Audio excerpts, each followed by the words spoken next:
Hello students, हम अब exempted income को आगे कंटिन्यू करते हुए बहुत ही इंटरेस्टिंग टॉपिक आज मैं आपके साथ डिस्कस करूँगी। सबसे पहले है हाउस रेंट अलाउंस। जैसा कि आप सभी को पता है, कोई भी एम्प्लॉई जो है वो रेंट पर रहता है तो उसको गवर्नमेंट या किसी भी इंस्टीट्यूट एम्प्लॉयर की तरफ से उसको क्या मिलता है, अलाउंस मिलता है। कौन से सेक्शन के अंडर मिलता है, वो सेक्शन 10(13)(a) के अकॉर्डिंग क्या उस पर टैक्स लगना है, इसके बारे में रूल बताए गए हैं, रूल 2A में बताया गया है। ठीक है, तो ये है कि एक्चुअल हाउस रेंट रिसीव, उसने एक्चुअल में कितना हाउस रेंट रिसीव किया है, और excess of the rent paid over 10% of salary. ठीक है, उसकी जो 10% सैलरी है ना, उस माइनस रेंट पेड, उसका जो डिफरेंस है, और amount equal to 50% of the salary of the employee. काफ़ी 50% सैलरी ऑफ द एम्प्लॉई वहाँ जहाँ दिल्ली, बॉम्बे, कलकत्ता और मद्रास में, और 40% ऑफ द सैलरी इन और other place of the India. ठीक है, तो ये वाली सैलरी इन तीनों में से, ठीक है, जो कम होगा उतना टैक्स फ्री होगा। ठीक है, उतनी एग्जम्पशन मिलेगी, उतनी the least of the flowing 3 is exempted from tax. आप समझिए हाउस रेंट लॉस क्या होता है। हाउस रेंट लॉस जो एम्प्लॉयर द्वारा एम्प्लॉय को दिया जाता है। ठीक है, नेक्स्ट है interest income section 10(15). Interest income section 10(15), ऐसी इनकम जो इंटरेस्ट से क्या मिली हुई है, वो क्या है। Interest income, interest, premium, redemption और other payment of such security, bond, annuity, saving, other certificate issued by central government are exempted from tax. किसने इशू किए हैं, central government. These interest income are, जो सेंट्रल गवर्नमेंट ने दी हुई है वो क्या है, एग्जेम्प्टेड है। सबसे पहले interest on notified relief bond. Notified relief bond ये गवर्नमेंट का है। Interest on gold deposit bond, interest on 5 year post office cash certificate, interest on 12 year national plan saving certificate, interest on capital investment bond, interest on notified bank account in post office up to 3,500 in case of an individual account, up to 7,000 in case of joint account. Interest on notified bank issued by public sector company subject to certain condition. ठीक है, तो ये सारी points आपने ध्यान रखना है। Interest on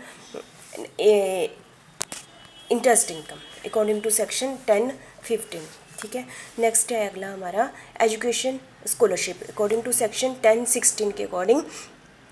ये क्यों दी जाती है एजुकेशन स्कॉलरशिप। जो स्कॉलरशिप दी जाती है टू कॉस्ट ऑफ एजुकेशन, उसको देने के लिए इट इज़ नॉट नेसेसरी कि ये फाइनेंस बाय गवर्नमेंट ही करे। ये कोई भी इंस्टीट्यूशन किसी भी स्टूडेंट को क्या करते हैं, स्कॉलरशिप दे देते हैं। ठीक है, ऐसा भी ज़रूरी नहीं है कि जो स्टूडेंट है वो पूरी की पूरी अपनी स्कॉलरशिप अपनी एजुकेशन पर खर्च दे, वो अपने लिए भी रखते, उसकी कोई भी एसेसिबिलिटी नहीं होगी। ठीक है, और उसको ना ही फर्दर उसकी कोई इंक्वायरी होगी। मैं कहने का मतलब है, जो एजुकेशन स्कॉलरशिप्स स्कीम अमाउंट मिलता है वो क्या है, टैक्स फ्री है। ठीक है, daily allowances and other allowances of MP, MLA, MLAC according to section 70, इनको जो भी मिलता है अलाउंस, डेली अलाउंसेस मिलते हैं according to under the member of parliament rule 1986। कौन से and member of parliament rule 1986 के अकॉर्डिंग वो क्या होते हैं, फुली एग्जेम्प्टेड होते हैं। ठीक है,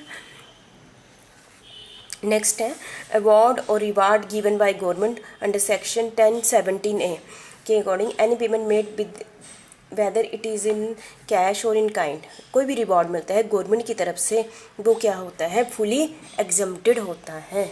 और पेंशन टू गैली अवार्ड विनर, गैली अवार्ड विनर भी क्या होता है, फुली एग्जेम्प्टेड होता है अकॉर्डिंग टू सेक्शन 10(18) के अकॉर्डिंग। और नेक्स्ट है फैमिली पेंशन रिसीव्ड है family member of army force के जो मेंबर हैं उनको जो फैमिली पेंशन मिलती है अकॉर्डिंग टू सेक्शन 10(19) के अकॉर्डिंग, कुछ केसेस में इन कोर्स ऑफ ऑपरेशन ड्यूटी और इन प्रिस्क्राइब्ड कंडीशन के अकॉर्डिंग वो भी क्या होती हैं, टैक्स फ्री होती हैं।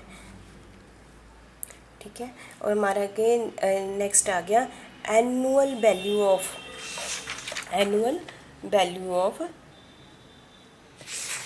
एक minute of one place of x ruler of Indian state. ठीक है, अकॉर्डिंग टू सेक्शन 19 है, ये भी क्या होती है, टैक्स फ्री होती हैं। और income of unit holder of investment fund according to section 10 subsection 23 FWB, के अकॉर्डिंग भी ये क्या है, एग्जेम्प्टेड फ्रॉम टैक्स होती हैं। और distribution income received by unit holder from business trust according to section 1023 FD के अकॉर्डिंग भी ये क्या होती हैं, एग्जेम्प्टेड होती हैं। ठीक है, ठीक है, थैंक यू। मैंने इसमें लेक्चर में काफ़ी सारी एग्जाम्शन आपके साथ डिस्कस कर ली हैं, आपने ध्यान से देख लेना।